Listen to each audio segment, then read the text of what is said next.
नमस्कार, मी सीमाताई नांदेडकर. माझ्या यूट्यूब चॅनलमध्ये तुमचं स्वागत आहे.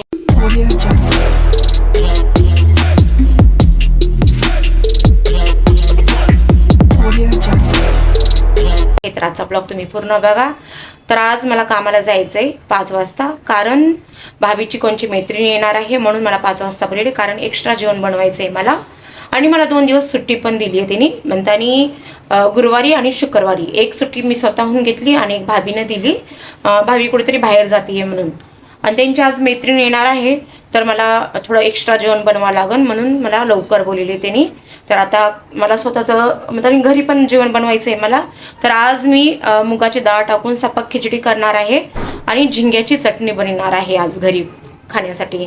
तर आता हे जेवण वगैरे मी बनवून घेते पटकन, आणि टाईम आहे अजून जायला मला. तर 5 वाजता इथून म्हणजे 5च्या आधीच निघन मी घरातून. मला इथून जायला 20-30 मिनिटं तर लागतात जायला. तर लवकर स्वयंपाक करून घेते घरातला पहिला. आज घरी जेवणासाठी झिंग्याची चटणी आणि सपक भात बनवणार आहे मी. तर झिंगे साफ करून घेतलेत, आता ह्याला भाजायचे. तर काल कामानिताना घेऊन आले होते, आणि ह्यामध्ये टाकायचेत आपल्याला कांदे, टमाटर, कोथिंबीर, लाल मिरचू, हळद आणि मीठ, बस एवढंच. तर ह्या साईडला मी सपक खिचडी केली. ह्यामध्ये मुगाची डाळ टाकून तेलाला त्याने लसणाचा, राय जिऱ्याचा तडका दिले आणि कढीपत्ता टाकले, बस. हळद आणि मीठ. लगेच कामावर पोहोचल्याच्या बाद भाभीला विचारलं आज काय बनवायचं आहे जेवायला.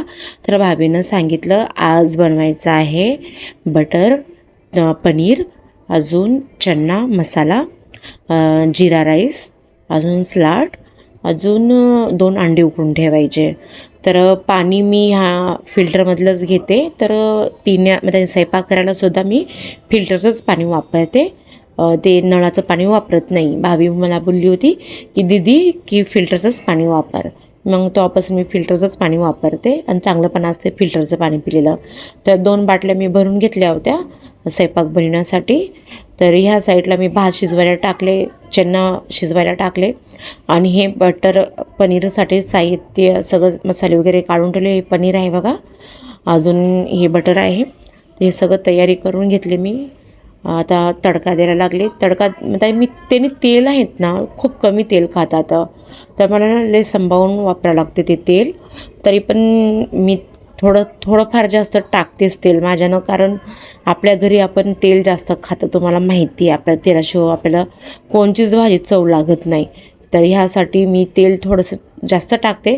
पण ती भाभी मला बोलली की दीदी थोडं तेल कम कर. आता त्यांनी 2 चम्मच टाकले, आपण पोहा खाण्याचे चम्मच जे असतात छोटे, त्याच्यावर बी कम कर, मग ते मसाले फिसाले सगळे जळून जाईल ना. तर मग मी तडका वगैरे द्यायला लागले. तर भाभीची मैत्रीण पण येणार होती जेवायला. तर मी जेवणाला खूप जास्त बनवलं होतं, तुम्हाला मी दाखवते पुढे चलून. जेवण मी खूप जास्त बनवलं होतं. माझे पाय आहे ना इतके दुखू लागले, ते कारण आहे ना 2.5 तास मी उभी होते, मी स्वयंपाक करत होते.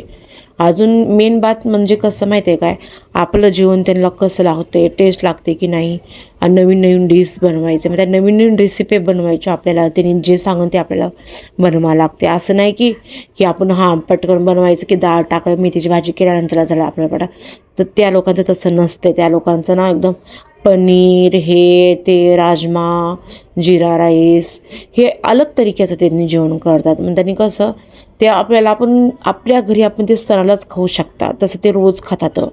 मग ह्यासाठी आहे ना, मग त्यांनी नवीनच त्यांनी काहीतरी सांगत राहतात बनवायला, मग मला ते करावंच लागते. आणि मला काय भाभी वगैरे काही सांगत नाही जेवण, मग त्यांनी हे असं बनवा, ते तसं बनवा.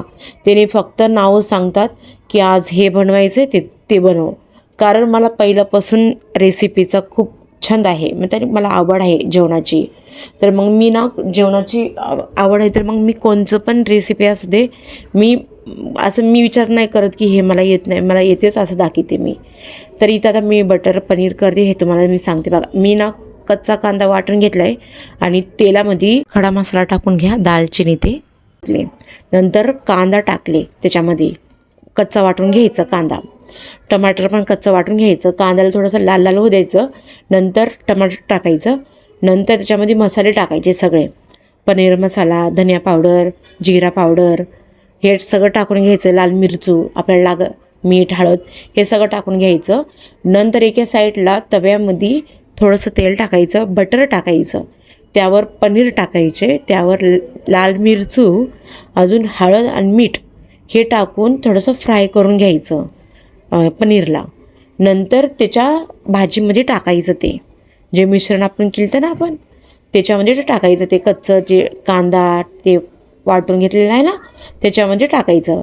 पण ज्या फोडणीला आपण ती फोडणी दिली ना आपण म्हातारी मसाले, त्याला तेल सुटलं पाहिजे थोडंसं, म्हणजे ते कच्चं पण आहे ना ते निघून जाते. टमाटर आपण कच्चा आणि कांदा पण कच्चाच वाटून घेतला ना, तसं तडका दिला आपण. त्याला ना थोडंसं 5 मिनटं तेलामध्ये तेल येईपर्यंत चांगलं शिजू द्या. मग नंतर ते पनीर टाकायचं, त्याच्यामध्ये पाणी टाकायचं गरम करून.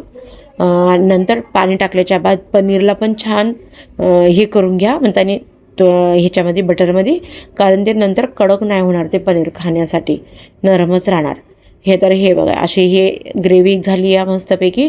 आणि त्याच्यामध्ये वाटाणा पण टाकायचं, जर तुमच्याकडे असला तर तुम्ही टाका, नाहीतर नका टाकू. वाटाणासुद्धा पनीर संग बटरमध्ये हे करून घ्यायचं, फ्राय करून घ्यायचं. आणि याच्यामध्ये आता वरून आहे ना क्रीम टाकायचं, कस्तुरी मेथी टाकायची, कोथिंबीर टाकायची आणि वरून क्रीम टाकून मस्त एकत्र ढवळून घ्या. क्रीम तुम्हाला शॉर्ट व्हिडिओमध्ये दिसणार माझ्या, कारण मी आधीच शॉर्ट व्हिडिओ शूट करून घेतले म्हणून तुम्हाला हे दिसलं नाही. मग नंतर जिरा राईस बनवण्यासाठी मी तयारी केली. तर जिरा राईस कसा बनवणार तेही सांगते तुम्हाला मी. टोपामध्ये तेल टाकायचं, थोडंसं बटर टाकायचं, दोन्ही मिक्स टाकायचं. नंतर जिरा टाकायचं. जिरा टाकल्याच्या बाद पाणी टाकून ते म्हणजे आणि भात तर पहिलं शिजून घ्यायचा आपण. भात शिजून घ्यायचा, त्याचं पाणी काढण्यासाठी 15-20 मिनटं सुकवायला ठेवायचं एका जाळीमध्ये भात काढून. नंतर ती वरून भात टाकायचा, जसं आपण फोडणीचा भात करता ना सेम तसाच. तर तुम्हाला माझं रेसिपी कशी वाटली. आणि चण्याची पण भाजी आहे, ती चणे जसं आपण बनवता ना सेम मी तशीच केली चण्याची भाजी. सलाड बनवले आणि 2 अंडे उकडून ठेवले होते, बस एवढंच. तर घरी जायला मला उशीर लागला होता खूप, म्हणून मी जास्त मोठा व्हिडिओ केला नाही आज, कारण मी 2.5 घंटे मी उभंच टाकून होते, म्हणून माझे पाय दुखायलेत खूप. चला बाय, काळजी घ्या. इथंच मी ब्लॉग खतम करते आता.